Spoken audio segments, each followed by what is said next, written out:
Hello बच्चों, तो हमने अपने लास्ट क्लास में सॉइल के बारे में पढ़ा था, सॉइल के कैरेक्टरिस्टिक्स के बारे में पढ़ा था और सॉइल से रिलेटेड टर्म्स के बारे में पढ़ा था। आज जो हम लोग टॉपिक पढ़ने जा रहे हैं वो है हमारा सॉइल ऑर्गेनिक मैटर। क्या है? Soil organic matter. इसमें आपको क्या पढ़ना है? इसमें आपको पढ़ना है ह्यूमस के बारे में, लिटर के बारे में, डफ के बारे में। ठीक है, एक एक करके हम इन सभी को पढ़ते हैं। तो पहला जो टर्म मैंने बोला आपसे अभी, दैट इज ह्यूमस। क्या बोला? ह्यूमस। ह्यूमस क्या होता है? जो भी डेड ऑर्गेनिक मैटर सॉइल में प्रेजेंट होता है उसे हम लोग बोलते हैं ह्यूमस। सो ह्यूमस की डेफिनेशन क्या है? The dead organic matter present in soil, present in soil, उसे बोलेंगे ह्यूमस। सेकेंड टर्म जो आपको इसमें पढ़ना है वो है आपका लिटर। क्या है? लिटर। और लिटर को ही डेट्रीसस भी बोलते हैं। क्या बोलते हैं? डेट्रीसस। अब देखते हैं डेट्रीसस या फिर लिटर क्या होता है। तो ये क्या है? जो भी फ्रेशली फॉलन प्लांट्स या फिर एनिमल मटेरियल होता है उसे बोलते हैं डेट्रीसस। एक बार दोबारा समझ लीजिए, freshly fallen plant and animal, उसे कहेंगे डेट्रीसस या फिर litre. So freshly fallen plant and animal material, ठीक है, उसे बोलेंगे डेट्रीसस। अब बात करते हैं डफ की। तो डफ तो आपने सभी ने सुना ही होगा घर में कि डफ तैयार कर दो आटे का या फिर किसी और दूसरे खाने वाली चीज का, जैसे कि डोसा हो गया उसका डफ। तो डफ होता क्या है? जनरली जब हम बात करते हैं इकोसिस्टम में, तो डफ हमारा पार्शियली डीकम्पोज्ड डेट्रीसस या फिर पार्शियली डीकम्पोज लिटर, उसे कहते हैं डफ। सो व्हाट इज डफ? partially decomposed litter, that is called duff। अब बात करते हैं ह्यूमस की। जो मैंने बताया है कि जो डेड ऑर्गेनिक मैटर होता है वो प्रेजेंट होता है सॉइल में, और डफ जो है वो पार्शियली डिकम्पोज लिटर है, और जो फुल्ली डिकम्पोज लिटर होता है उसी को ही बोलते हैं डेड ऑर्गेनिक मैटर यानी कि humus.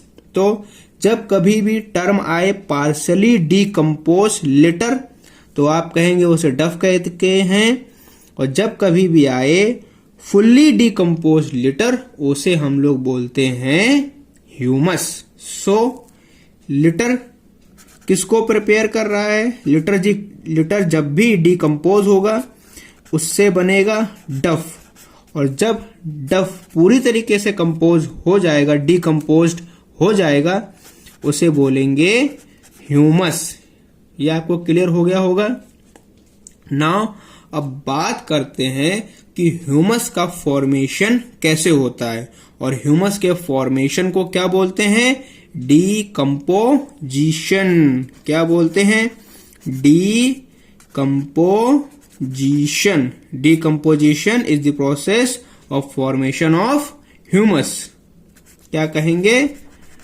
Formation of humus is called decomposition. इसमें होता क्या है? इसमें क्या होता है कि जो भी हमारे डीकम्पोजर्स होते हैं वो ब्रेक करते हैं, तोड़ते हैं किस चीज को? कॉम्प्लेक्स ऑर्गेनिक मैटर को। कॉम्प्लेक्स ऑर्गेनिक मैटर को किसमें ब्रेक करेंगे? Into simpler organic matter, simpler organic matter. और जो सिंपलर ऑर्गेनिक मैटर होता है जिसमें ब्रेक किया जाता है उसे कहते हैं ह्यूमस। ठीक है, ठीक है, ये बात आपको क्लियर हो गई होगी। नाउ अदर देन जो ह्यूमस के अलावा हमारा जो इनऑर्गेनिक मैटर होता है, क्या होता है? इनऑर्गेनिक मैटर, जैसे कि कार्बन डाइऑक्साइड, आपका वाटर और आपके न्यूट्रिएंट्स, इनका भी फॉर्मेशन होता है। ठीक है, और इस पूरी प्रोसेस को, the whole process and the whole process is called decomposition. अब बात करते हैं कि इस डीकंपोजिशन में होता क्या क्या है। तो डीकंपोजिशन में टोटल जो नंबर ऑफ स्टेप्स होते हैं वो आपके होते हैं 5। पहला होता है टोटल स्टेप्स जो कि डिकम्पोजिशन में हो रहे हैं, 5 हो रहे हैं, जिसमें से जो पहला है उसका नाम है फ्रेगमेंटेशन। क्या है? Fragmentation.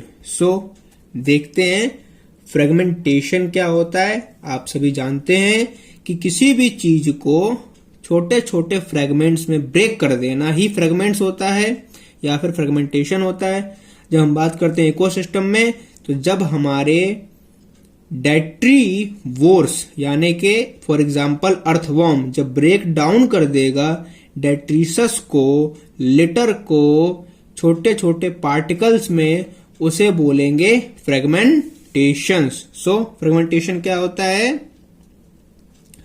Break down of detritus, break down of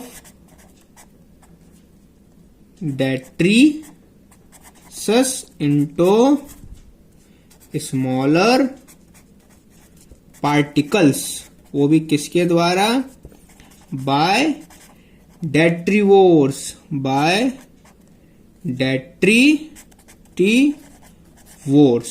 example के लिए अर्थ वॉर्म।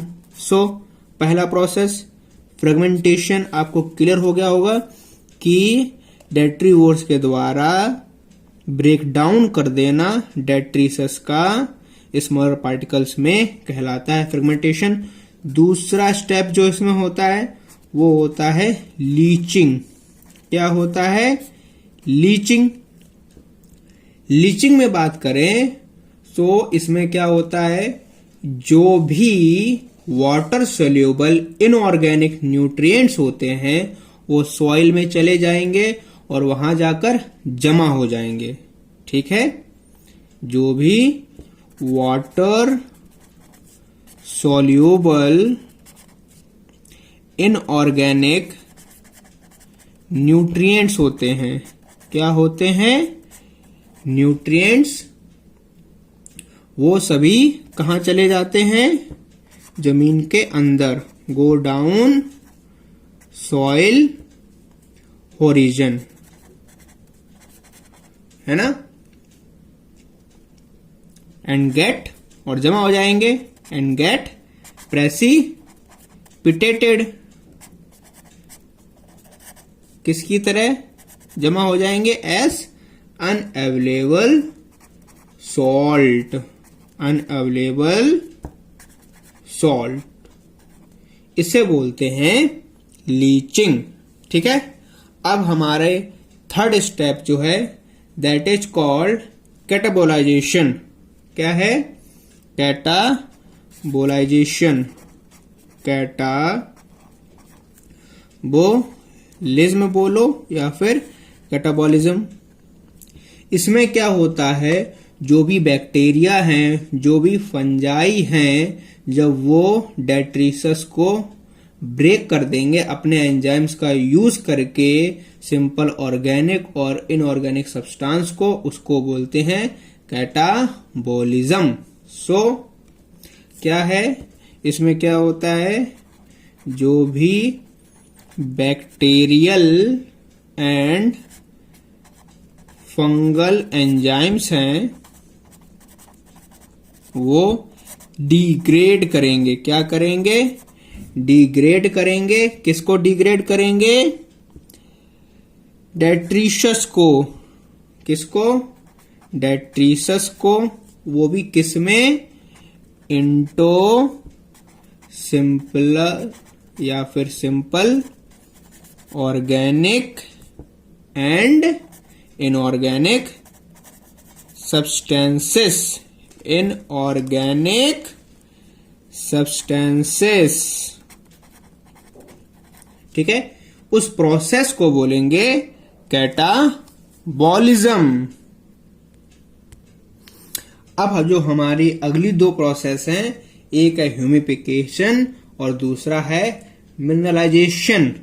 तो जो ह्यूमिफिकेशन है और जो मिनरलाइजेशन है ये तब होता है जब डिकम्पोजिशन होता है सॉइल में। और जो बाकी तीन प्रोसेस हमने पढ़ी हैं अपनी, कैटाबॉलिज्म, लीचिंग एंड फ्रेगमेंटेशन, ये सभी एक साथ डेट्रीशस पर वर्क करती हैं। सो जो हमारा फोर्थ स्टेप होता है वो है ह्यूमिफिकेशन। और आपके इस वर्ड से आपको पता चल गया होगा कि ह्यूमिफिकेशन क्या होता है। ये क्या करता है? ये एक्युमुलेशन करेगा डार्क कलर के एक अमॉर्फस सब्सटेंस को, जिसको बोलेंगे ह्यूमस। ह्यूमी मीन्स ह्यूमस, फिकेशंस मीन्स बनना। ह्यूमस के बनने को ह्यूमिफिकेशन कहते हैं। सो ह्यूमिफिकेशन लीड्स टू एक्यूमुलेशन। क्या? एक्यूमुलेशन, वो भी किसके? Of a dark colour. जो हमारा ह्यूमस होता है वो डार्क कलर का होता है। और कैसा होता है? अमॉर्फस। कैसा होता है? अमॉर्फस सब्सटेंस, ठीक है, जिसको हम लोग बोलते हैं ह्यूमस। सो इस ह्यूमस की फॉर्मेशन की प्रोसेस को ही ह्यूमिफिकेशन बोलते हैं। और ये रेजिस्टेंस होता है। किसको रेजिस्टेंट होता है? माइक्रोबियल एक्शन को। मतलब इस पर, ह्यूमस पर माइक्रोबियल एक्शन बहुत ही मुश्किल से हो पाता है, बहुत ही स्लो रेट से हो पाता है, ठीक है। अब बात करते हैं मिनरलाइजेशन की। तो ह्यूमिफिकेशन के बाद जो हमारा आखिरी स्टेप बचता है वो ये है कि जब ह्यूमस फर्दर डिग्रेड होगा, भले ही जैसा मैंने बताया स्लो रेट से होगा, क्योंकि ह्यूमस जो होता है इस पर माइक्रोबियल एक्शन इतनी आसानी से नहीं हो पाता है। सो जब बात करेंगे मिनरलाइजेशन की,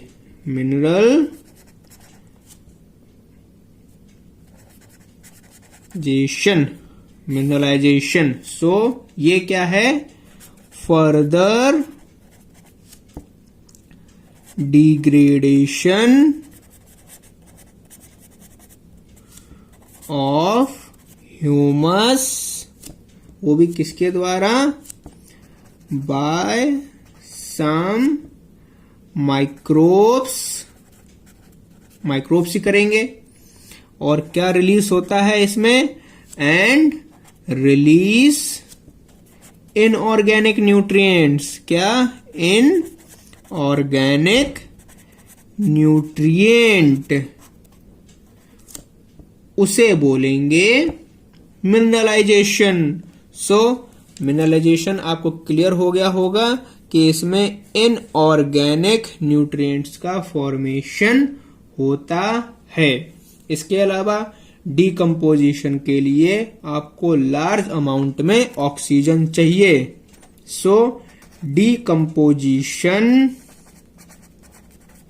क्योंकि इस पर बैक्टीरिया और फंगाई काम कर रहे हैं, तो इनको एनर्जी चाहिए। एनर्जी कहाँ से मिलती है? ऑक्सीजन से। So decomposition is largely an oxygen require process. Oxygen requiring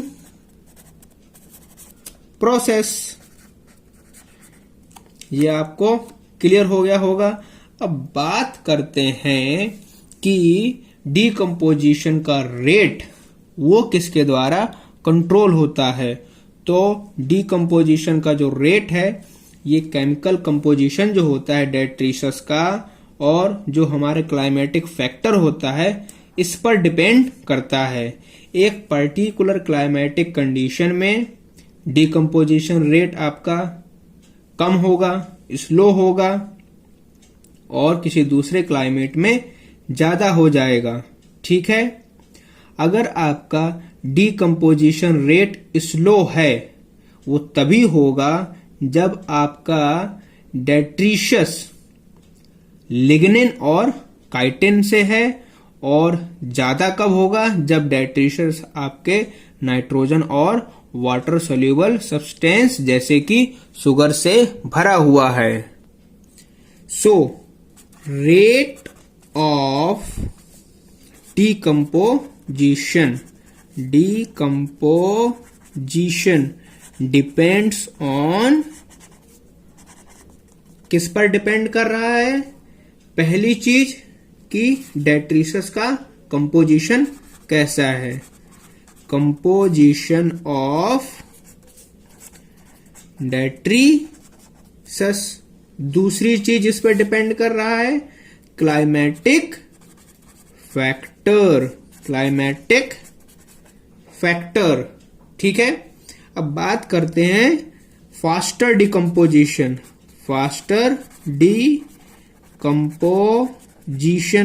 ये कब होगा? व्हेन डेट्रीशस रिच इन, किसमें होगा? अभी मैंने क्या बताया था? Nitrogen and water soluble compound में से nitrogen and water soluble substances. ठीक है। तब आपका डिकम्पोजिशन फास्टर होगा। एंड स्लोअर डिकम्पोजिशन कब होगा? तो स्लोअर डिकम्पोजिशन तब होगा जब आपका डेट्रीशस रिच होगा, किसमें?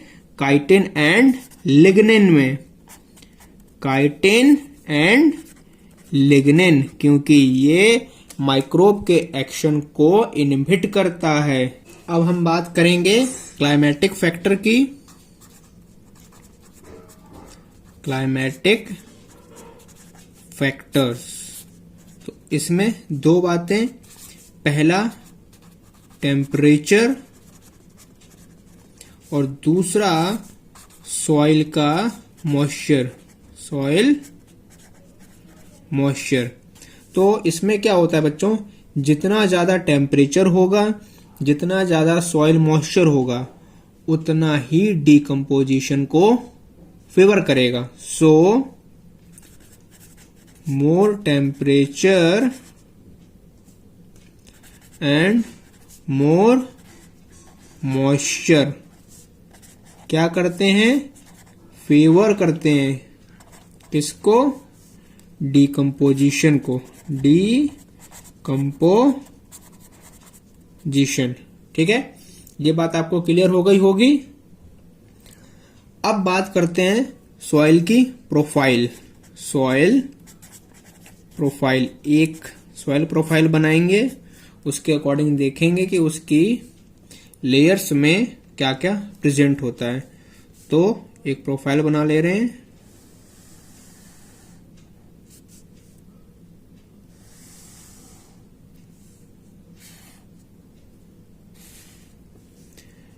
इसका नाम दिया A1, then A2, then A3, then A4। A1 से लेकर A4 तक जो भी चीजें हैं इसको बोलेंगे टॉप सॉइल। क्या बोलेंगे? Top soil. और ये लगभग 4 फीट तक होती है। देन इसके बाद रीजन आएगा बी। बी हमारा सब सॉइल होती है। क्या होती है? Subsoil. And then C and then D. ये हमारे रॉक्स होते हैं। यहां पर अनवेदर्ड रॉक्स होंगे, यहां पर पार्सली वेदर्ड रॉक्स प्रेजेंट होते हैं सी में। अब देखते हैं A1 जो सबसे मोस्ट या फिर जो सबसे टॉपेस्ट लेयर है सॉइल की, वो किस चीज की बनी होती है? उसमें सबसे ज्यादा क्या होता है? सो टॉप मोस्ट लेयर जो होती है ये आपकी बनी होती है मेड अप ऑफ लिटर। किस चीज की बनी होती है? लिटर की, यानी कि डेट्रिशस की। जो उससे नीचे वाली लेयर है ये आपकी बनी होगी डफ की। ठीक है। इसके बाद जो लेयर होती है उसके नीचे ये हमारी ह्यूमिक या फिर ह्यूमस। इसकी ह्यूमस। यहां पर ह्यूमस सबसे ज्यादा प्रेजेंट होता है, डार्क कलर का मैटर होता है ह्यूमस। नाउ A4 रीजन जो होता है ये हमारा लीचिंग जोन होता है। क्या होता है? Leaching zone. और लीचिंग जोन मैंने बताया था जहां पर आकर सब्सटेंसेस प्रेसिपिटेट होते हैं, वो हमारा होता है लीचिंग जोन।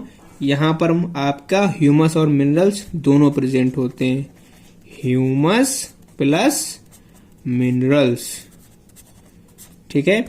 नाउ बी, जैसे मैंने बताया था कि ये छोटे छोटे सॉइल के पार्टिकल्स होंगे, इसमें ह्यूमस कम होगा, इसमें आपको आयरन, एल्यूमिनियम, मैग्नीज सबसे ज्यादा अमाउंट में मिलता है।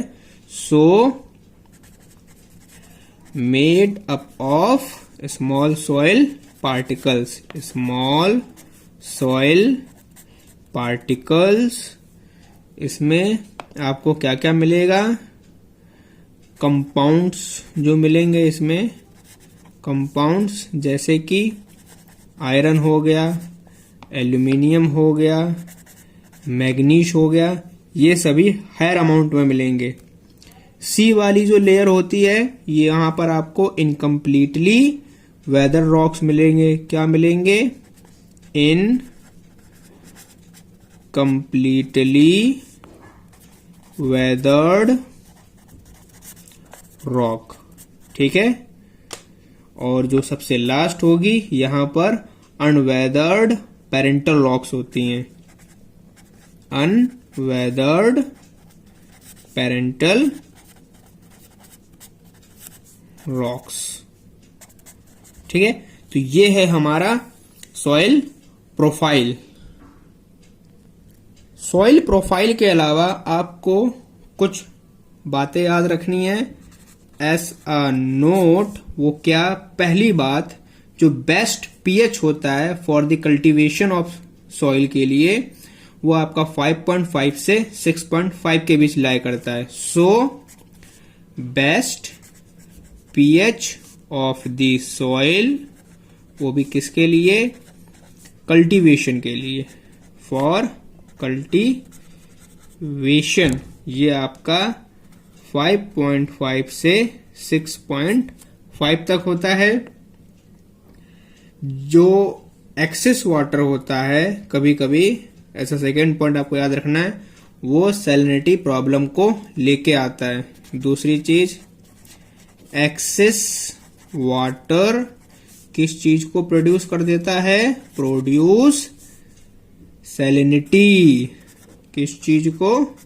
सैलिनिटी प्रॉब्लम को। सो सॉइल में एक्सेस वाटर भी अच्छा नहीं होता है। कोई भी चीज हो वो एक एप्रोप्रिएट अमाउंट में होनी चाहिए। इसके अलावा कुछ और टर्म आपको याद रखने हैं। एक है आपका यूरीहलाइन और दूसरा है आपका स्टेनोहलाइन। स्टेनोहलाइन ये आपके वाटर के टर्म में है। यूरी हैलाइन क्या होते हैं? ऐसे ऑर्गेनिज्म होते हैं जो टॉलरेट कर सकते हैं वाइड रेंज ऑफ सैलिनिटी को, उन्हें बोलेंगे यूरी। और जो नैरो रेंज ऑफ सैलिनिटी को कर सकते हैं वो होते हैं आपके स्टेनोहलाइन। सो यूरी हैलाइन क्या होंगे? Organism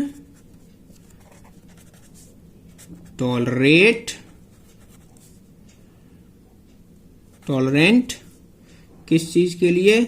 wide range of salinity, wide range of salinity.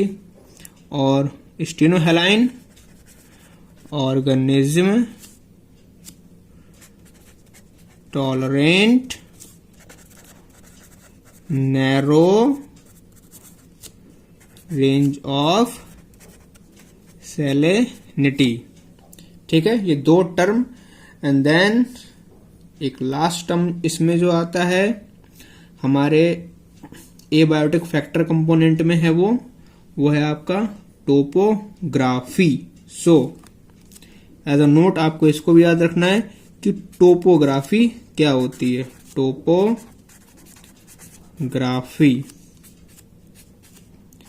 Topography generally ये हमारे जो भी फिजिकल फीचर हैं अर्थ के, जैसे कि एल्टीट्यूड है, स्लोप है, एक्सपोजर है, माउंटेन चेन्स हैं, वैली के प्लांट्स हैं, इन सभी को मिलाकर जो चीज बनती है उसको बोलते हैं टोपोग्राफी। सो नॉर्मली कहें it includes the physical feature.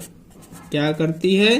Physical features of earth, जैसे कि like altitude, slope, mountain range, है ना। इसके अलावा वैली के प्लांट्स, एक्सेट्रा, वो होता है आपका टोपोग्राफी। नाउ अब इकोसिस्टम में हम लोग पढ़ने जा रहे हैं बायो जियोकेमिकल साइकिल, जिसको हम लोग न्यूट्रिएंट साइकिल भी बोलते हैं। ये मैंने आपको जब इकोसिस्टम चैप्टर स्टार्ट किया था उसमें बताया था। अब ये हमारा लास्ट टॉपिक है। सो क्या है? बायो जियो केमिकल साइकिल या फिर न्यूट्रिएंट साइकिल। ठीक है, इसमें हम जानेंगे कि बायो जियो केमिकल साइकिल क्या क्या होती हैं। इसमें आपको कार्बन साइकिल पढ़नी है, फॉस्फोरस साइकिल पढ़नी है एंड नाइट्रोजन साइकिल पढ़नी है। तो सबसे पहले जो वर्ड है बायो, इसका मतलब देखते हैं और आप सभी जानते भी हैं, दैट इज लिविंग ऑर्गेनिज्म। क्या? Living organism. दूसरा वर्ड जो इसमें जुड़ा हुआ है दैट इज जियो। जियो का मीन्स होता है जैसे कि आपके रॉक हो गए, आपके सॉइल हो गए, आपके एयर हो गए, आपकी वाटर हो गई, ये सारी चीजें जियो में आती हैं। नाउ केमिकल की बात करें, सो केमिकल में क्या क्या आएगा? आपके मटेरियल और न्यूट्रिएंट्स जो बनेंगे इसमें। And then cycle. साइकिल क्या होती है? साइकिल एक पाथ होता है। ठीक है, तो ये तो मतलब हुआ आपका बायो जियो केमिकल का। अब बात करते हैं कि बायो जियो केमिकल साइकिल होती क्या है। सो देखो, जितने भी टाइप्स के मटेरियल होते हैं जो इकोसिस्टम को चाहिए एनर्जी के साथ साथ, और जो रिसाइकलिंग के समय लगातार अवेलेबल रहें, इसके अलावा एक कांस्टेंट एक्सचेंज भी होता रहे मटेरियल्स के बीच में, लिविंग ऑर्गेनिज्म के बीच में और उन लिविंग ऑर्गेनिज्म के एबायोटिक एनवायरनमेंट में रिसाइकलिंग के समय इस पूरे फेनोमिना को बोलते हैं बायोजियोकेमिकल साइकिल। सो क्या कहा इसमें मैंने? All the types of material required किसके द्वारा? इकोसिस्टम के द्वारा। किसमें और किसके साथ में? In addition of energy, energy के साथ साथ। और ये अवेलेबल होने चाहिए। क्या होने चाहिए? अवेलेबल, वो भी लगातार, कॉन्टिन्यूअसली। ठीक है, किसको? सिस्टम को अवेलेबल होने चाहिए।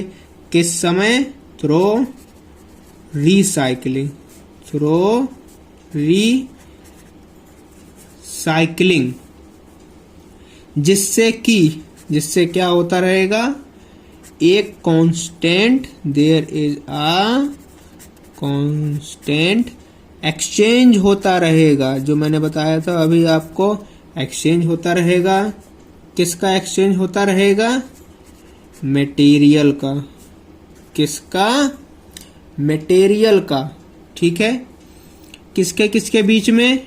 बिटवीन लिविंग ऑर्गेनिज्म और उनके एबायोटिक फैक्टर,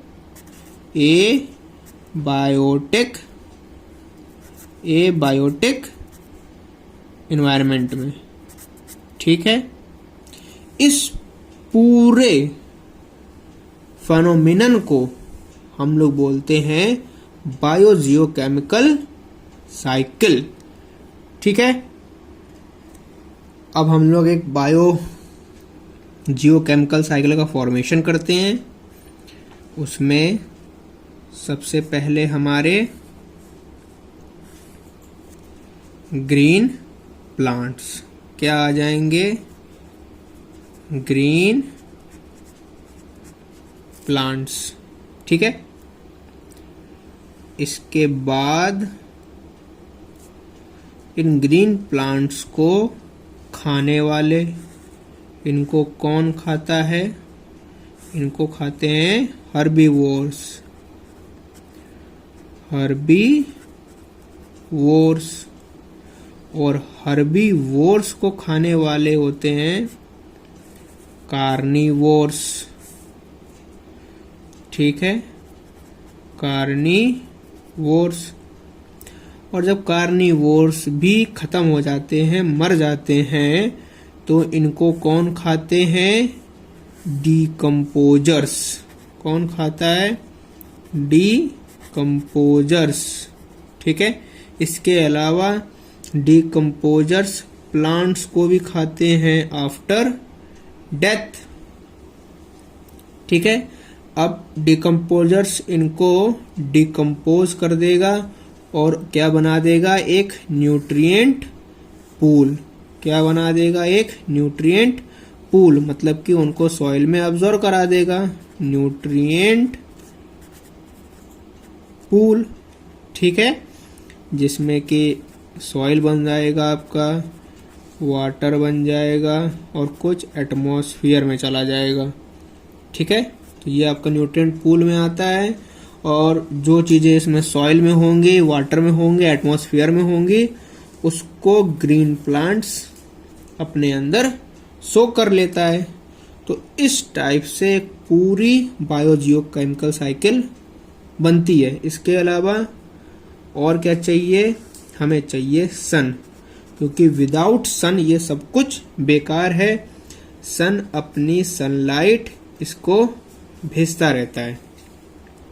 ठीक है, तो ये है आपकी एक पूरी बायोजियोकेमिकल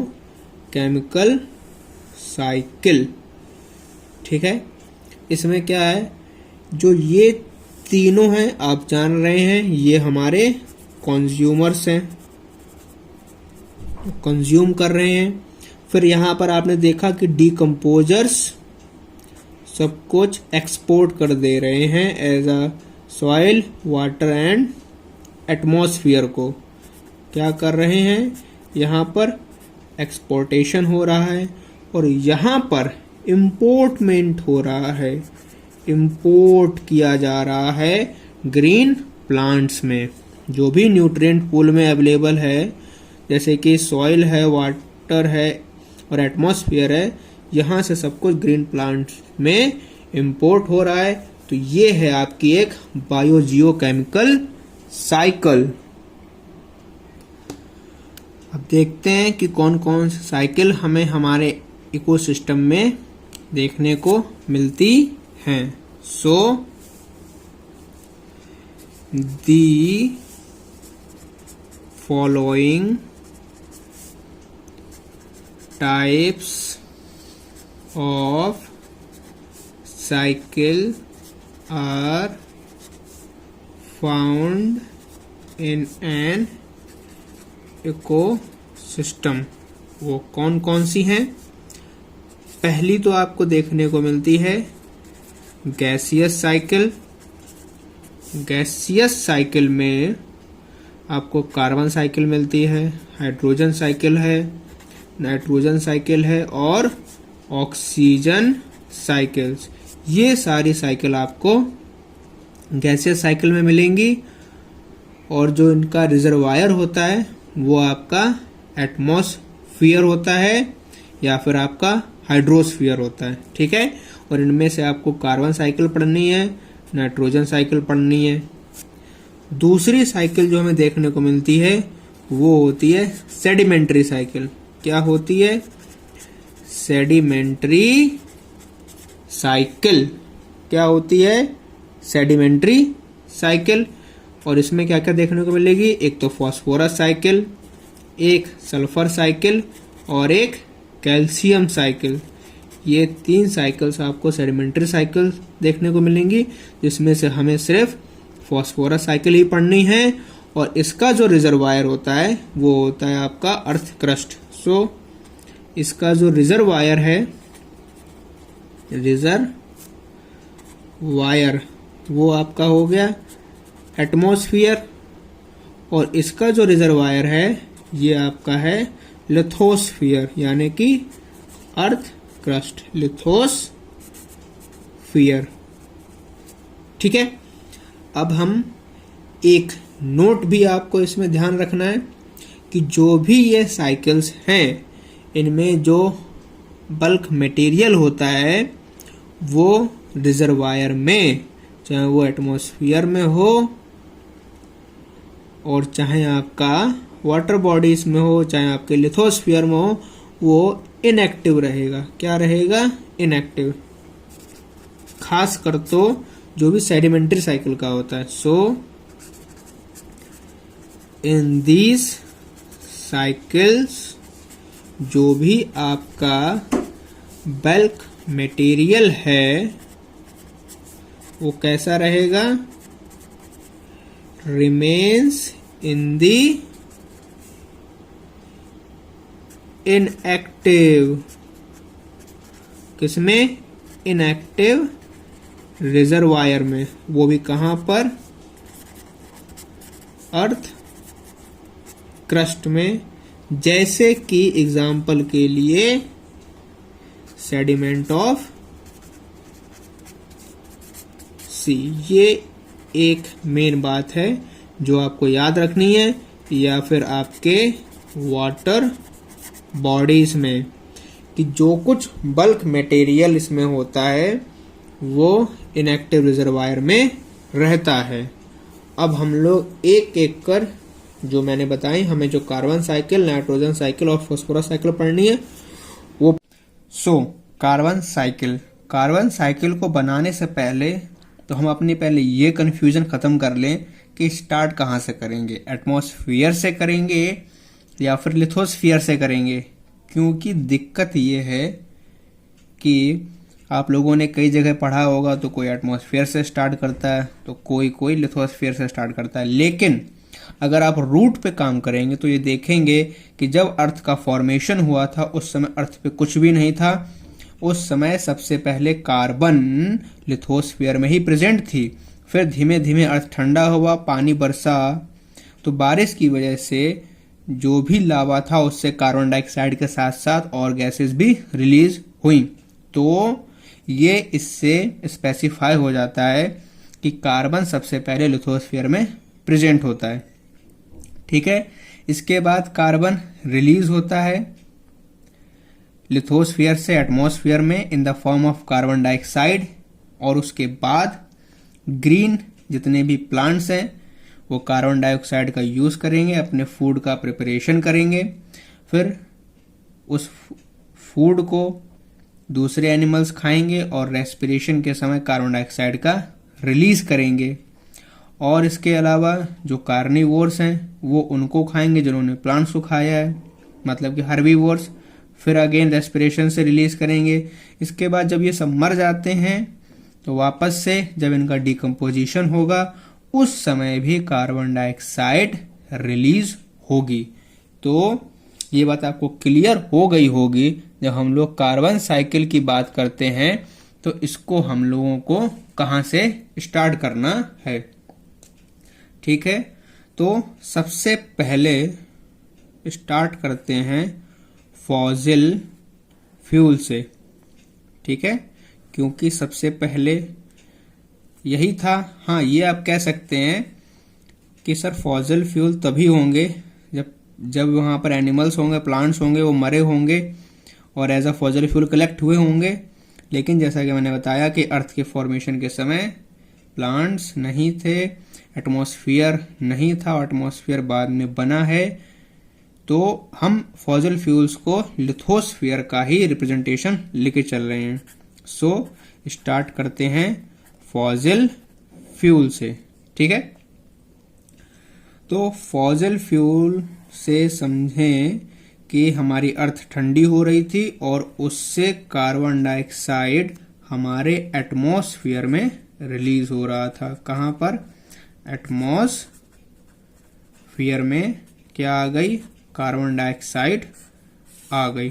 ठीक है, अब इस कार्बन डाइऑक्साइड को फोटोसिंथेसिस के लिए प्लांट्स ने यूज करना शुरू किया। किस चीज के लिए? फोटोसिंथेसिस के लिए। ठीक है, इसके बाद अगेन ये प्लांट्स मरते हैं और as a fossil fuel collect हो जाते हैं। सो एक साइकिल तो इसमें ये हो गई। इसके बाद मैंने क्या बताया? प्लांट्स ने एनर्जी बनाई। अब प्लांट्स को कौन खा रहा है? एनिमल्स खा रहे हैं। कौन खा रहे हैं? एनिमल्स खा रहे हैं। और एनिमल्स रेस्पिरेशन के जरिए एटमॉस्फेयर में वापस से कार्बन डाइऑक्साइड को सेंड कर दे रहे हैं। सिमिलरली हम जानते हैं प्लांट्स भी जब ऑक्सीजन का यूज करते हैं अपने फूड को तोड़ने के लिए, उस समय कार्बन डाइऑक्साइड को रिलीज करते हैं थ्रू रेस्पिरेशन। इसके बाद प्लांट्स और एनिमल्स जब दोनों की डेथ होती है तो ये क्या बन जाते हैं?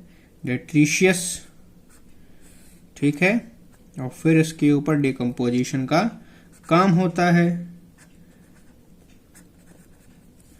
इसके बाद इसमें क्या होगा? डिकम्पोजिशन, और उससे बनेगा मेरा सॉइल सॉल्यूशन। क्या बनेगा? Soil solution. यहां पे हो रहा है डिकम्पोजिशन। ठीक है, और जब सॉइल सॉल्यूशन बना तो जो प्लांट्स हैं इससे रूट का रेस्पिरेशन करा रहे हैं और जो भी मटेरियल्स हैं उसको प्लांट्स के डिफरेंट पार्ट्स में भेज रहे हैं। और इसी सॉइल सॉल्यूशन से कार्बन डाइऑक्साइड भी एटमॉस्फेयर में चली जाती है। किसके थ्रू? क्यों जो भी ऑर्गेनिजम्स सॉइल में प्रेजेंट होते हैं या फिर जो सॉइल का फॉर्मेशन करते हैं उन ऑर्गेनिज्म के थ्रू सॉइल से कार्बन डाइऑक्साइड एटमॉस्फेयर में चली जाती है। सो रेस्पिरेशन किसके द्वारा? बाय सॉइल ऑर्गेनिज्म जो सॉइल में रहते हैं। तो इससे आपकी कार्बन साइकिल कंप्लीट हो जाती है। अब अगर हम बात करें जो टोटल क्वांटिटी है ग्लोबल कार्बन की, तो हमें देखने को मिलता है कि 71% जो हमारी कार्बन है ये हमें डिसॉल्व मिलती है ओशियन में। कहाँ डिसॉल्व मिलती है? Dissolve in ocean. ठीक है, ये आपको एक बात ध्यान रखनी है। इसके अलावा जब हम बात करें कि टोटल बायोस्फीयर में कितना कार्बन फिक्स्ड होता है एनुअली, सो एनुअली जो फिक्सेशन है कार्बन डाइऑक्साइड का जो कि होता है वो लगभग 4 × 10⁻13 kg। ये आपका एनुअली टोटल बायोस्फीयर का कार्बन का फिक्सेशन होता है। सो आपकी कार्बन साइकिल कंप्लीट होती है। अब बात करते हैं नाइट्रोजन साइकिल की। भले ही ये इसमें नीट में इतने क्वेश्चन ना आते हो, लेकिन जो दूसरे अदर एग्जाम्स हैं वहां पर क्वेश्चन पूछे जाते हैं और पूछे भी गए हैं। तो नाइट्रोजन का अगर हम सोर्स देखें तो वो केवल और केवल एटमॉस्फेयर ही है। नाइट्रोजन हमें एटमॉस्फेयर से मिलती है और जो प्लांट्स हैं वो नाइट्रोजन को in the form of nitrate ions absorb करते हैं। सो फर्स्ट ऑफ ऑल जो एटमॉस्फेयर है,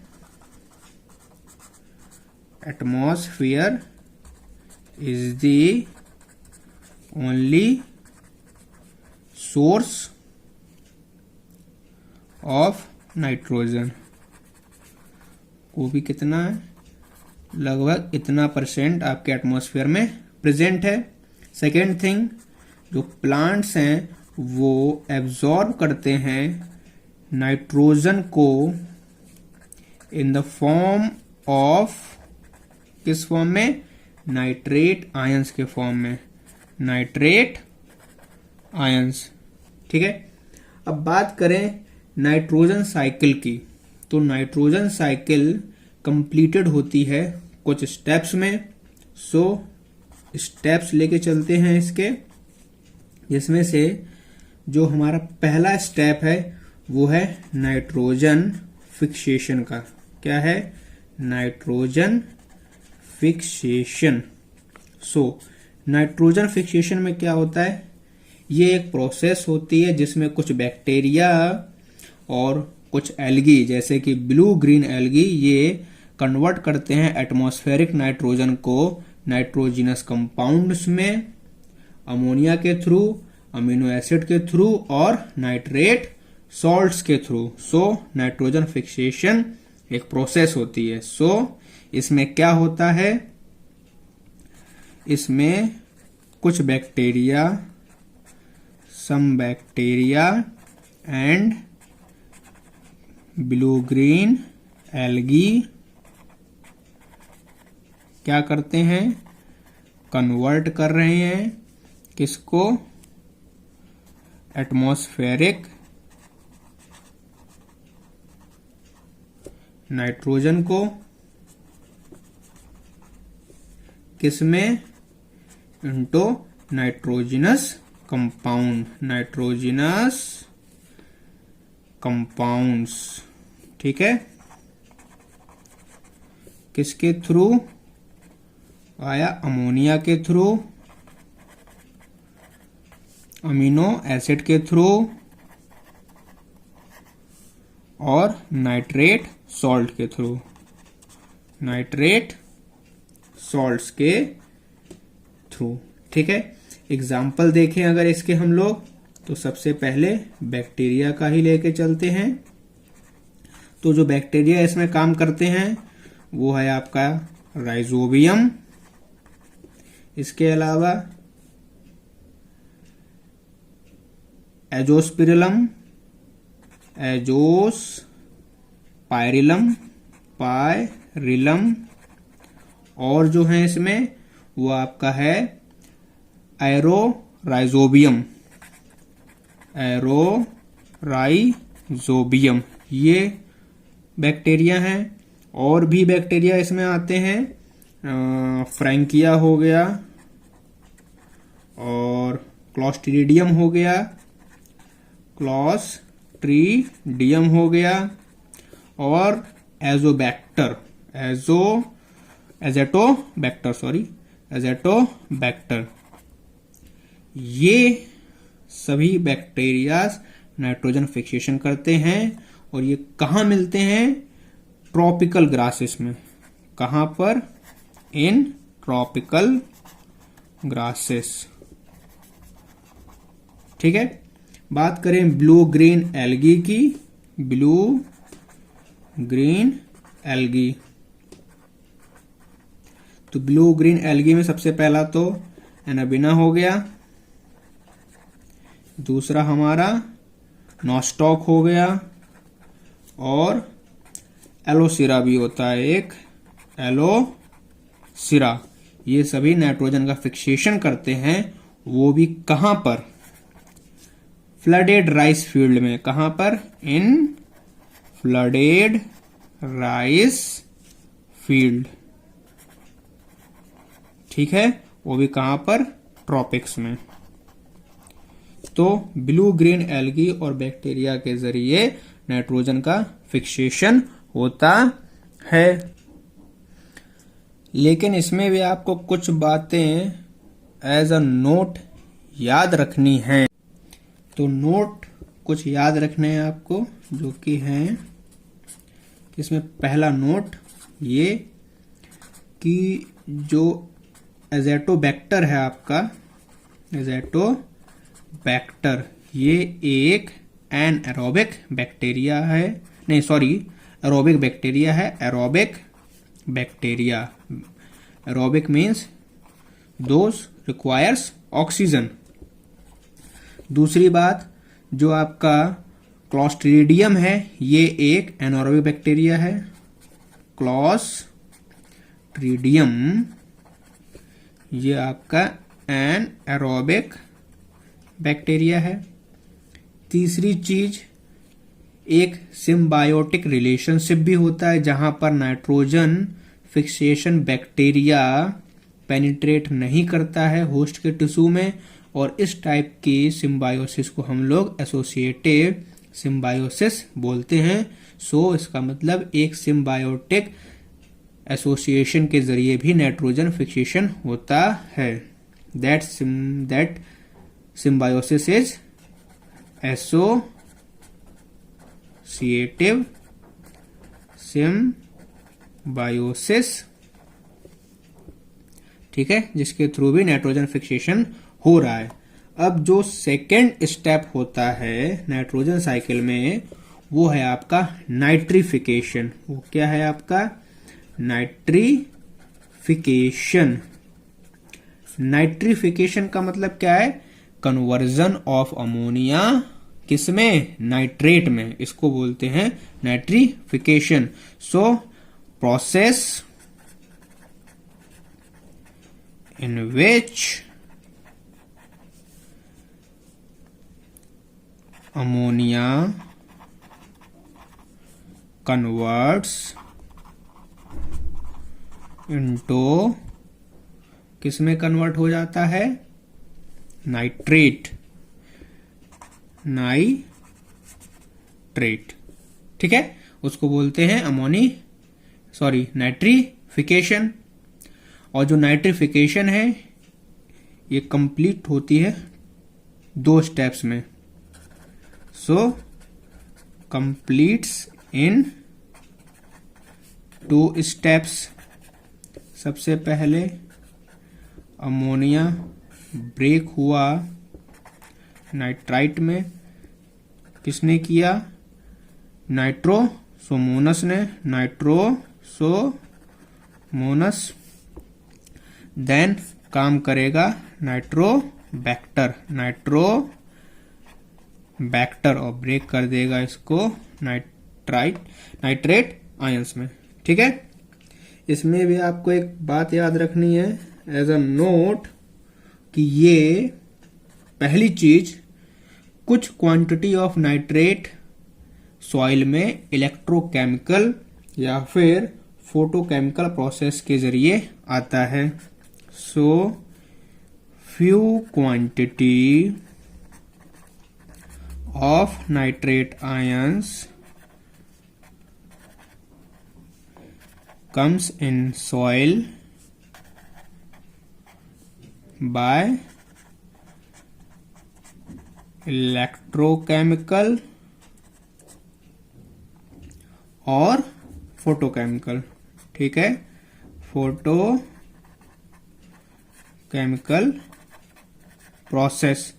दूसरी बात, अब सिर्फ जो भी प्रेजेंट होता है सॉइल में उसमें से भी केवल कुछ ही क्वांटिटी प्लांट के द्वारा एब्जॉर्ब की जाती है in the form of nitrate. So few quantity of this nitrate, जो ये नाइट्रेट बनता है उसको एब्जॉर्ब की जाती है बाय प्लांट्स। ठीक है, अब चलो हम एक साइकिल को प्रिपेयर कर लेते हैं, नाइट्रोजन साइकिल को। इसको स्टार्ट करेंगे एटमॉस्फेयर से, क्योंकि एटमॉस्फेयर ही मेन सोर्स है। एटमॉस्फेयर में होती है एटमॉस्फेरिक नाइट्रोजन। ठीक है, इसको भेजा गया सॉइल में एस सॉइल अमोनिया। ठीक है, काम किसने किया है? फ्री लिविंग नाइट्रोजन फिक्सेशन के द्वारा और सिम्बायोटिक माइक्रोब्स के द्वारा। सो ये काम किसने किया है? नाइट्रोजन फिक्सेशन किया गया, वो भी फ्री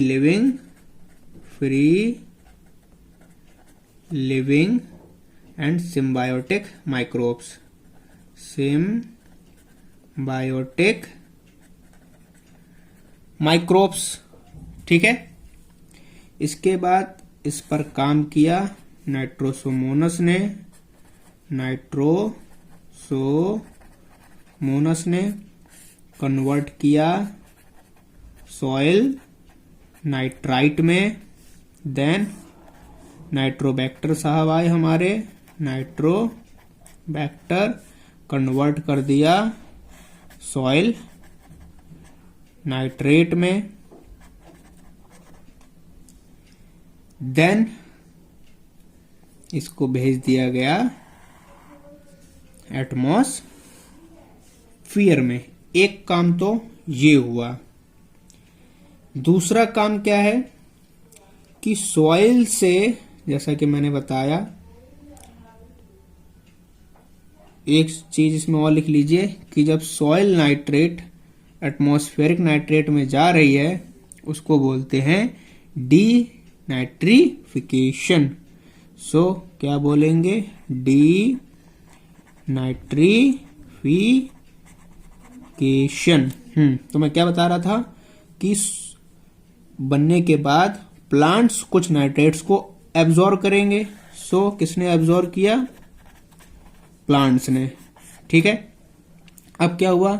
प्लांट्स को खाया कंज्यूमर्स ने, मतलब कि हर्बीवोर्स के बाद कार्निवोर, तो ये सारे हमारे हो गए कंज्यूमर्स। इसके बाद इनका क्या बनेगा? डेट्रियस, इनके मरने के बाद। डेट्रियस केवल कार्निवोर कंज्यूमर्स का ही नहीं, प्लांट्स का भी यही हाल होगा। और वापस से इसको चेंज करेंगे सॉइल अमोनिया में। जो यहां पर जब ऐसा करेंगे तो इस प्रोसेस का नाम हो जाएगा अमोनिफिकेशन। क्या हो जाएगा? अमोनिफिकेशन। ठीक है, so this is about your nitrogen cycle. लेकिन अभी ये जो स्टेप्स हैं इसमें हमने दूसरे स्टेप तक पढ़ा था जो कि था नाइट्रिफिकेशन। अब जो तीसरा स्टेप है वो है हमारा, ये तो आपकी कंप्लीट साइकिल है, वो है नाइट्रोजन एसिमिलेशन। क्या? Nitrogen assimilation. ये क्या होता है?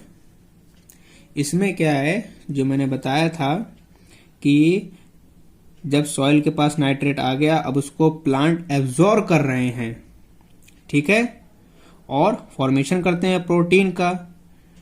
उसके बाद कंज्यूमर खाते हैं, फिर ये जो प्लांट प्रोटीन थे ये कंज्यूमर में चले जाते हैं। तो ये सब कुछ नाइट्रोजन एसिमिलेशन में होता है। सो नाइट्रोजन एसिमिलेशन क्या हो रहे हैं इसमें? प्लांट्स एब्जॉर्ब कर रहे हैं नाइट्रेट को फ्रॉम दी सॉइल और क्या बना रहे हैं? एंड फॉर्म प्रोटीन, ठीक है। और जब इन्हें कंज्यूमर्स खा रहे हैं, when consumers eat this plants, इनको जब खाएंगे तो जो ये प्लांट प्रोटीन हैं ये ट्रांसफर्ड हो जाएंगी कंज्यूमर्स में इनटू कंज्यूमर्स, ठीक है। और जब ये सब मरेंगे तो जो प्लांट्स हैं, कंज्यूमर्स हैं, लिटर का फॉर्मेशन होगा जिसमें प्रोटीन प्रेजेंट होती है। सो आफ्टर द डेथ, किस किस की? Death of plant and consumer, litre यानी कि डेट्रिशस ये फॉर्म होगा जिसमें कि प्रोटीन प्रेजेंट होती है, इन विच प्रोटीन इज प्रेजेंट। सो ये सब कुछ आपका नाइट्रोजन एसिमिलेशन में हो रहा है। इसके बाद हमने देखा था कि डेट्रिशस से जब सॉइल अमोनिया बन रहा है तो इस प्रोसेस को बोलते हैं अमोनिफिकेशन। अब देखते हैं कि ये अमोनिफिकेशन क्या है। नाइट्रोजन एसिमिलेशन यहां पर हो रहा है, नाइट्रोजन एसिमिलेशन, ठीक है, ये आपको ध्यान रखना है। अब बात करते हैं अमोनिफिकेशन की। सो अमोनिफिकेशन, अमोनिफिकेशन, इसमें हमारा डेट्रिशस सॉइल अमोनिया में जाता है। सो हमने देखा जब लिटर बनेगा तो प्रोटीन उसमें प्रेजेंट होता है। सो प्रोटीन जो कि प्रेजेंट होती है किसमें? लिटर में, उसको कन्वर्ट किया जाएगा, इज कन्वर्टेड इनटू अमोनिया। वो भी किसके द्वारा? बाय सम अमोनिफाइंग बैक्टीरिया। अमोनिफाइंग बैक्टीरिया, और वो बैक्टीरिया कौन कौन से होंगे? उनके एग्जाम्पल, एक तो आपका बैसिलस वल्गैरिस, ठीक है, जो अमोनिफिकेशन करता है। दूसरा बैसिलस माइकोडिस, बैसिलस माइकोडिस, और बैसिलस रामासस। क्या? बैसिलस रामासस। ये सभी के सभी अमोनिफिकेशन करते हैं। ये हमारा फोर्थ स्टेप होता है। नाउ फिफ्थ स्टेप जो हमारा हो रहा है डीनाइट्रिफिकेशन। क्या? डीनाइट्रिफिकेशन। अब अमोनिफिकेशन हो गया, प्रोटीन अमोनिया में चेंज हो गया। अब बात करेंगे डिनाइट्रिफिकेशन की। इसमें क्या होता है, जो क्वांटिटी होती है नाइट्रेट की जो कि प्लांट के द्वारा यूज नहीं की जाती है, उसको कन्वर्ट कर दिया जाता है नाइट्रोजन में डिनाइट्रीफाइंग बैक्टीरिया के थ्रू। तो इस प्रोसेस में क्या हो रहा है, nitrate is converted into nitrogen, वो भी किसके द्वारा, बाय डिनाइट्रीफाइंग बैक्टीरिया। डिनाइट्रीफाइंग बैक्टीरिया जिनके नाम आपको याद रखने हैं और वो इजी नाम है, जैसे कि पहला है थायोबैसिलस डिनाइट्रिफिकेंस। क्या, थायोबैसिलस डिनाइट्रिफिकेंस। और कौन है, स्यूडोमोनास। क्या, स्यूडोमोनास। ये दोनों मिलकर डिनाइट्रिफिकेशन करते हैं। इसमें आपको एक नोट भी याद रखना है, क्या, कि कुछ नाइट्रेट वॉश्ड आउट हो जाता है इकोसिस्टम से सीपेज के जरिए। Some nitrate washed out from the ecosystem through seepage. किसके जरिए, सीपेज के जरिए। ठीक है। सो ये आपकी नाइट्रोजन साइकिल और उसके सभी स्टेप्स कंप्लीट हो गए होंगे। अब हम बात करेंगे हमारी लास्ट साइकिल जो कि है फॉस्फोरस साइकिल। नाउ अब फॉस्फोरस साइकिल। सो फॉस्फोरस साइकिल स्टार्ट करने से पहले ये जान लेते हैं कि फॉस्फोरस का मेन सोर्स क्या है। तो फॉस्फोरस का मेन सोर्स जो होता है वो होते हैं रॉक मिनरल्स, जिन पर वेदरिंग होती है, फिर उससे सॉइल सॉल्यूशन बनता है, मींस सॉइल का फॉर्मेशन होता है, फिर उसी सॉइल से प्लांट के जरिए फॉस्फोरस सभी में पहुंचता है। इसके अलावा फॉस्फोरस के मेन कॉन्स्टिट्यूएंट की बात करें अगर, सो फॉस्फोरस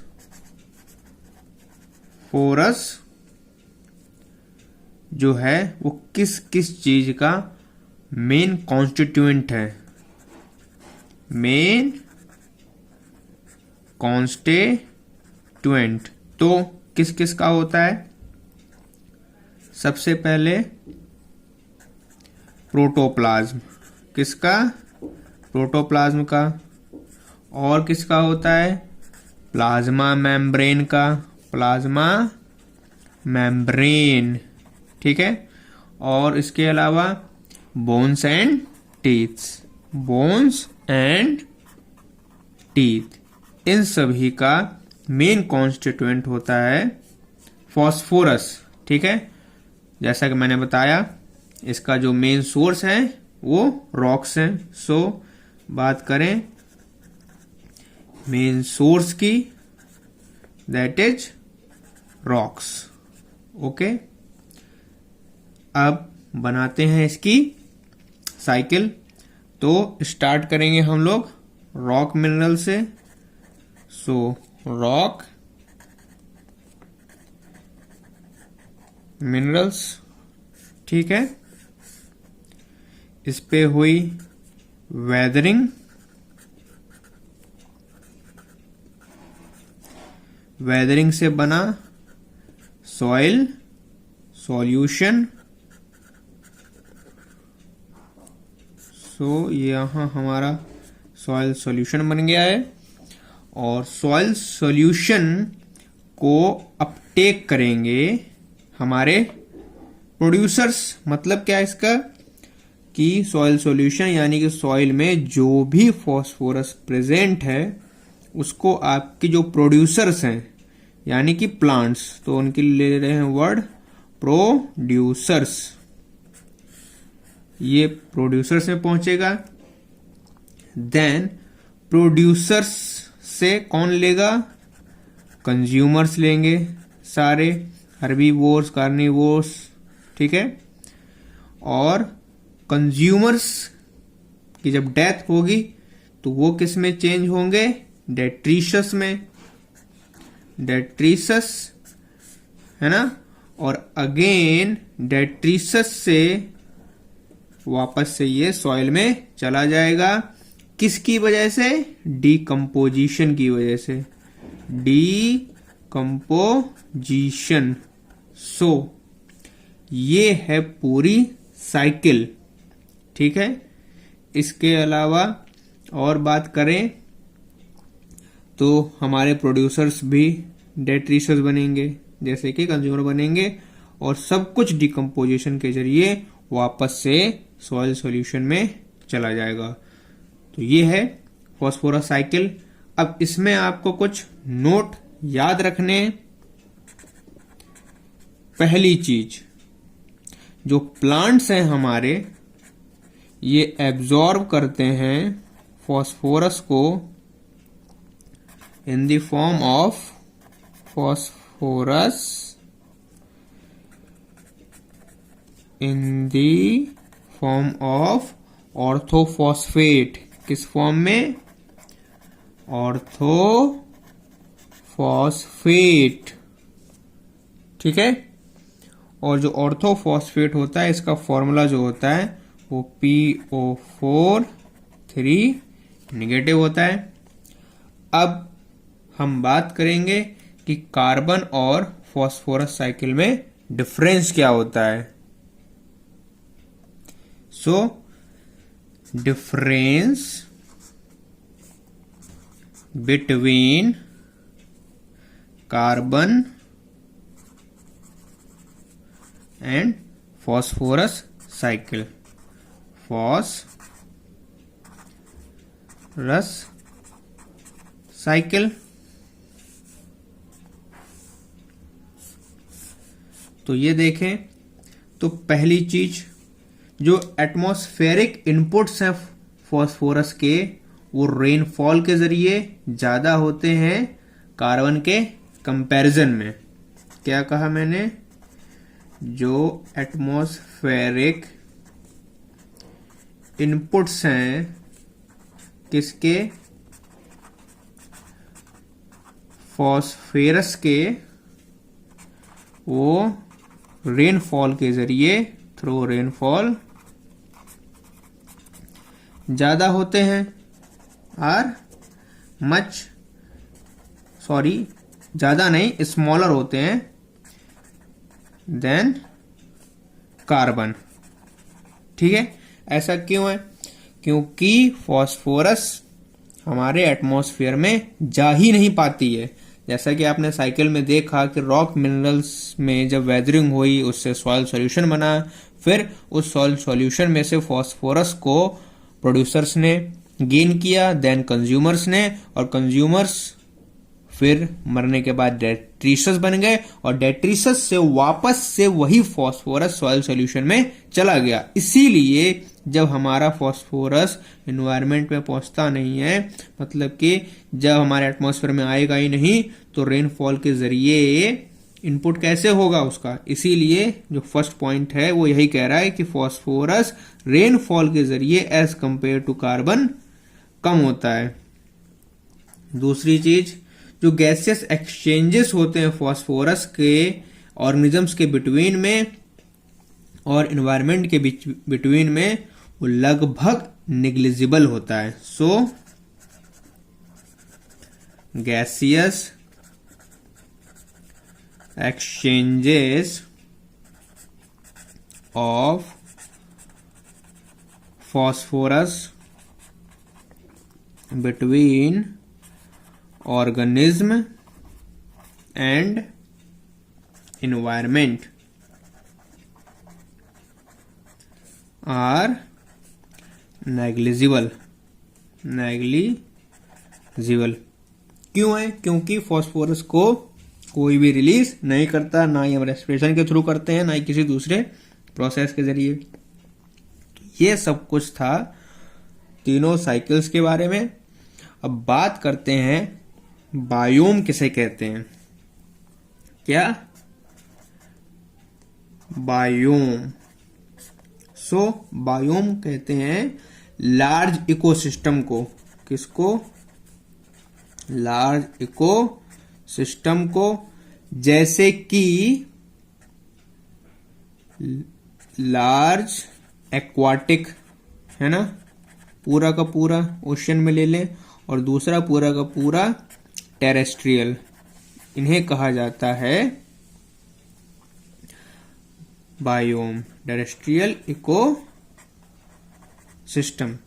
अब बात करते हैं इस बायोम की बाउंड्री कौन डिटरमाइन करता है। Boundary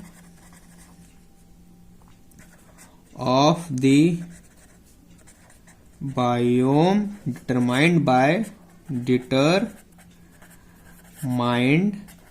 by altitude and latitude। ठीक है, ये कुछ बातें आपको ध्यान रखनी है। इसके अलावा हमें कुछ एक्स्ट्रा पढ़ना है जिसमें हम लोग डिफरेंट टाइप्स के बायोम्स पढ़ेंगे, एक एक करके। चलो उनको स्टार्ट करते हैं। तो सबसे अच्छा मेथड है बायोम्स को पढ़ने के लिए, एक हम चार्ट बना लेते हैं जिसमें हमारे टॉपिक्स होंगे। पहला बायोम, दूसरा उसका लैटिट्यूड क्या है, तीसरा उसका एल्टीट्यूड क्या है, और चौथा वहां पर वेजिटेशन क्या मिलता है। फर्स्ट ऑफ ऑल पहला देखें तो हमारा टुंड्रा का बायोम, जो मोस्ट इंपॉर्टेंट है टुंड्रा का, ये हमारा फ्रजाइल बायोम है। कैसा है? सबसे पहली बात तो फ्रजाइल बायोम। ठीक है, इसके लैटिट्यूड की बात करें तो ये आपको अबव 60 डिग्री नॉर्थ में मिलेगा, और एल्टीट्यूड की बात करें तो 3600 मीटर हाइट ऑफ हिमालयन कहा जाता है इसको। हाइट ऑफ हिमालय में देखने को मिलता है। वेजिटेशन की बात करें तो यहां पर आपको लाइकेन मिलेंगे, मॉस मिलेंगे और ग्रास मिलेगी। ठीक है, इसमें कुछ इंपॉर्टेंट बात भी याद रखनी है एज अ नोट इसके वेजिटेशन में। पहली बात, इस बायोम में ट्री लेस होते हैं और इसको हम लोग आर्टिक डेजर्ट भी बोलते हैं। It has less tree. दूसरी बात, ऑल्सो कॉल्ड आर्टिक डेजर्ट। क्या? Arctic desert. ठीक है, एक और नाम भी होता है इसका, इसको हम लोग अल्पाइन टुंड्रा भी बोलते हैं। क्या? Alpine tundra. ठीक है, दूसरी बात, अगर टिम्बर लाइन की बात करें तो वो ट्रीज के बियॉन्ड है, जो हमें मिलती ही नहीं है। दूसरी बात, टिम्बर लाइन तो आप जानते ही हो टिम्बर लाइन क्या होती है, जो कि ट्रीज के बियॉन्ड होती है और वो नहीं मिलती यहां पर, नॉट फाउंड। तो टिम्बर लाइन यहां नहीं मिलती है। दूसरी बात, परमाफ्रोस्ट की बात करें तो इस रीजन में सॉइल हमेशा टुंड्रा में स्नो से कवर्ड रहती है। तो क्या देखने को मिलता है हमको यहाँ पे? परमाफ्रॉस्ट। ठीक है, soil always covered by snow. ठीक है, so this all about tundra. Now बात करते हैं नदन कॉनिफेरस की। ठीक है, किसकी? Northern coniferous. इसका लैटिट्यूड 40 डिग्री एंड 60 डिग्री के बिटवीन में मिलता है। एल्टीट्यूड इसका 1700 से लेकर 3000 मीटर तक है। और यहां पर जो वेजिटेशन आपको मिलेगा दैट इज पाइन, इसके अलावा आपको दियोदार, और क्या क्या मिलता है, हाँ साइप्रस मिलता है। और इसके अलावा यहाँ पर स्प्रूस भी मिलते हैं, स्प्रूस और सिल्वर फर भी मिलता है। क्या? Silver fir. ठीक है, इसमें भी कुछ बातें आपको एज अ नोट याद रखनी जो इंपॉर्टेंट है।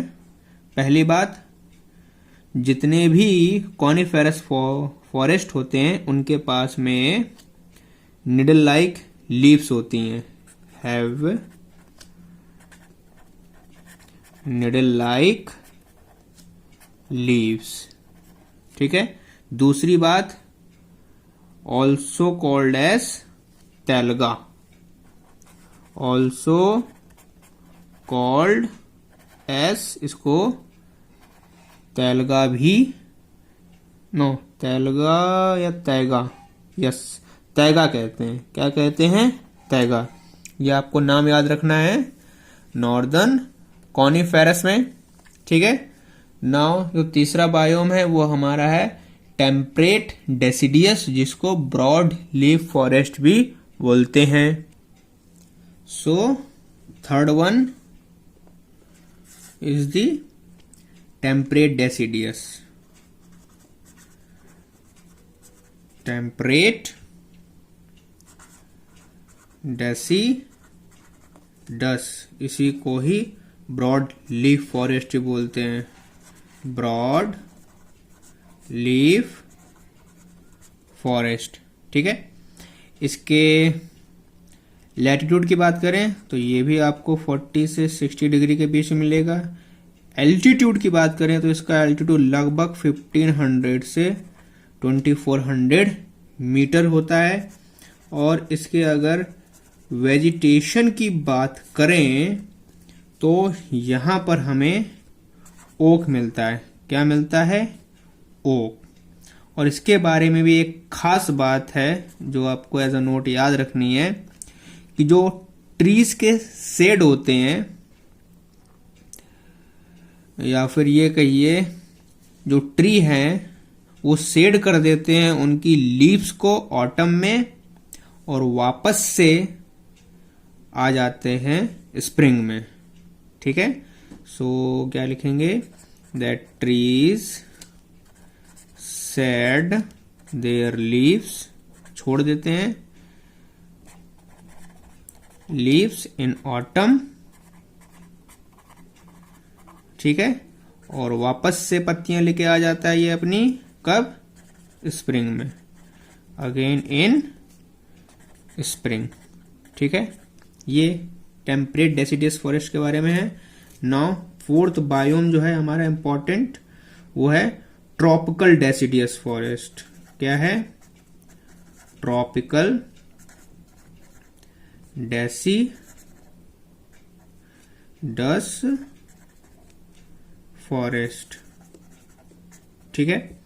इसका अगर बात करें लैटिट्यूड एल्टीट्यूड तो ये जनरली ऐसा कोई पर्टिकुलर नहीं है, ये आपको नॉर्दर्न और सदर्न पार्ट में मिलेगा हमारी अपनी कंट्री में।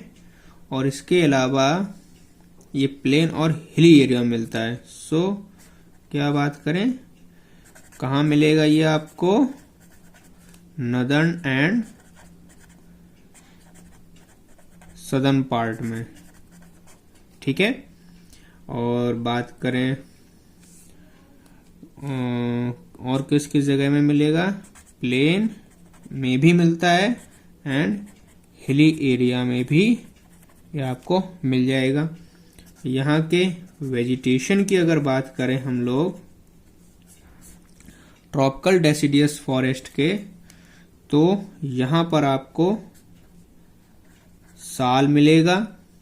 इसके अलावा टीक मिलता है और तेंदू भी होता है और खैर भी एक होता है, वो भी मिलता है खैर, और चिरौगनी भी मिलती है। क्या?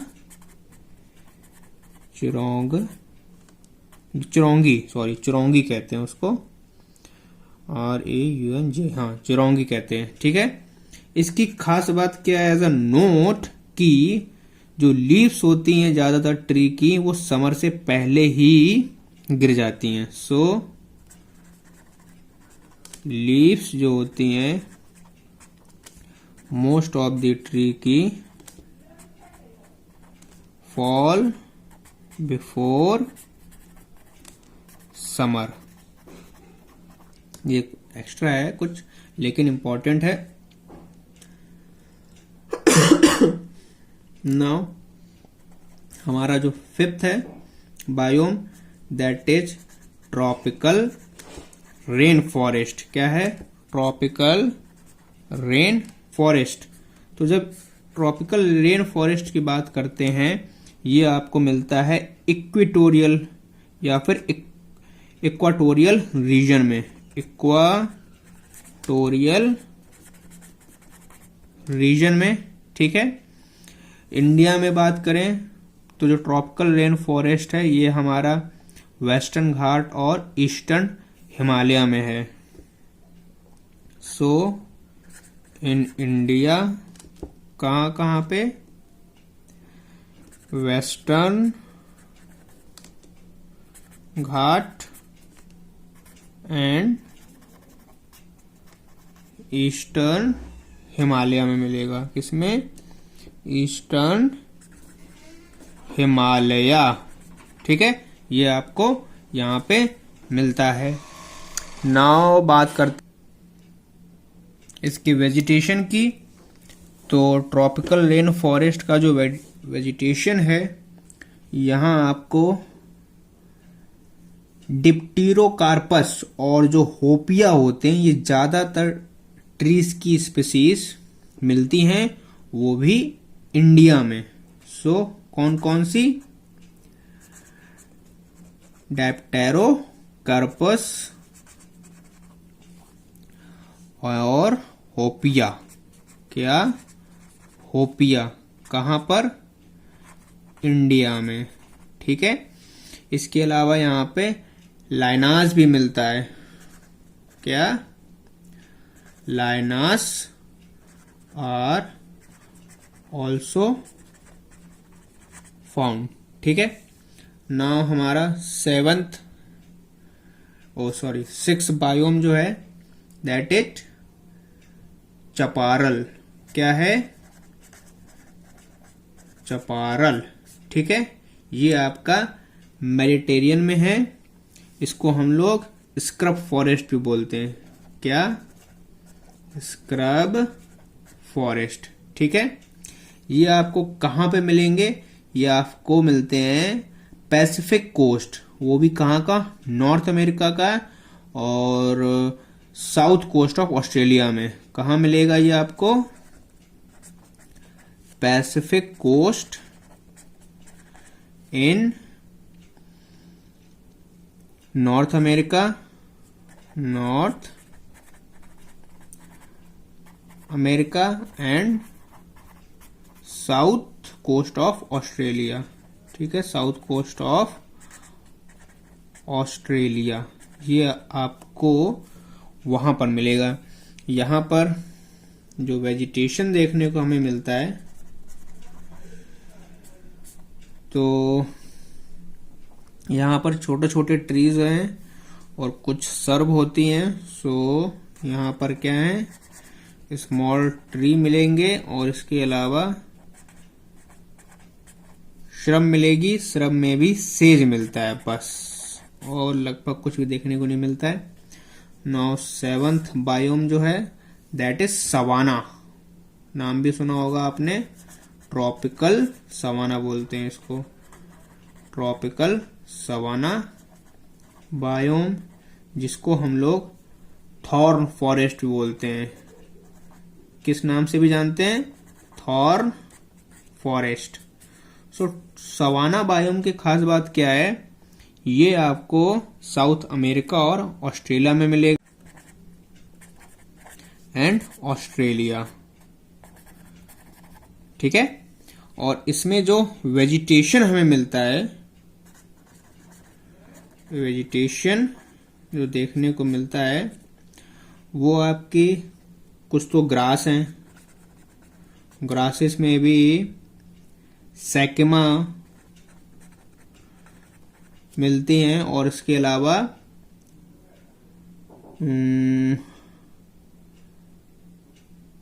फ्रैगमिटीज भी देखने को मिलती हैं। क्या? फ्रैगमिटीज। और जो ट्रीज आपको यहाँ पे मिलते हैं सवाना में, वो एक तो कैसिया, ठीक है, उसके अलावा यूकेलिप्टेस और कैपेरिस देखने को मिलेंगे। कैपेरिस। सो ये आपके कुछ इंपॉर्टेंट बायोम्स हैं जिनसे क्वेश्चन पूछे जाते हैं। इसके अलावा बेटा और भी ध्यान रखना, कई बार ग्रासलैंड्स के भी नाम पूछे गए हैं, जैसे कि पेरिस कहाँ है, तो ये नॉर्थ अमेरिका में है। पैम्पस कहाँ है, तो साउथ अमेरिका में होता है। और जो इम्पोर्टेंट ग्रासलैंड है जैसे कि स्टेपिस होता है हमारा यूरोप में और एशिया में मिलता है। और इसके अलावा टसॉक्स आपका न्यूजीलैंड में है। और जो क्वेश्चन पूछे गए हैं, एक और आता है वेल्डेट्स आपका अफ्रीका में है। इसके अलावा कई बार डेजर्ट से भी पूछे गए हैं, तो सहारा डेजर्ट आपको मालूम ही है, नॉर्थ अफ्रीका में है। और उसके अलावा तिब्बत पूछा गया एक बार गोबी पूछा गया, एक बार थार। ये सारे के सारे एशिया में है।